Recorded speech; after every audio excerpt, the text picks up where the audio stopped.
Equity, sustainability, and governance, right? It's a big topic. Everyone will tell you that it's very important until you speak to salespeople who say, yeah, I never actually meet the person who's in charge of ESG at my customer, and so therefore it doesn't matter to them. Here's a point. That's not true.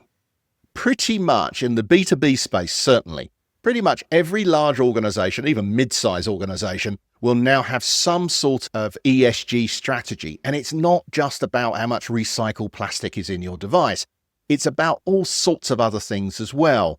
So one of the things you need to know is your own sales team or your competitor even talking to customers about their ESG narrative. If they are, what are they saying? One of the ways of thinking about this is, for example, to break down equity, sustainability, and governance. So your organization, for example, may have a great sustainability story. That's wonderful. But what's your governance story look like? So if, for example, your company's less than 5 years old or isn't publicly traded or doesn't have publicly available audited finances, a lot of companies can't buy from you. That could affect you, but it also could affect your competitor.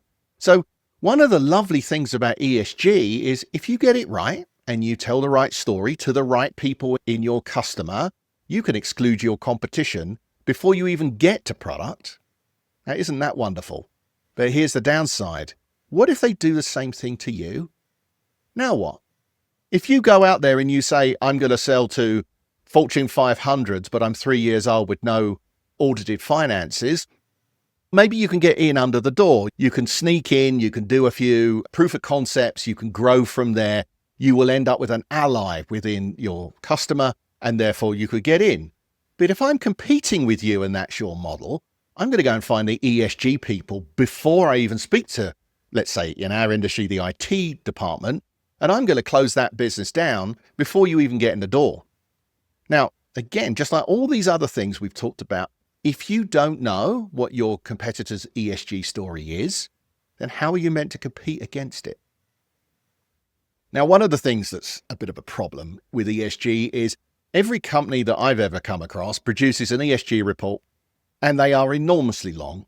And most of the time it's marketing fluff. Sorry to say that, but it's true. And as a result, it's very hard to compare one to another. So here's a quick tip.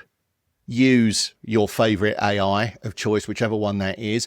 Shove a couple of, or you and your competitors' ESG reports in them and look for differences and similarities, because it's extremely good at finding those patterns. I think ESG is completely underrepresented in sales of every organization I've ever interacted with, because they're not using it as a sales tool. They're using it as aren't we good people? And by the way, a lot of these companies are great people. But if you're not using it as an active sales tool, you're missing out.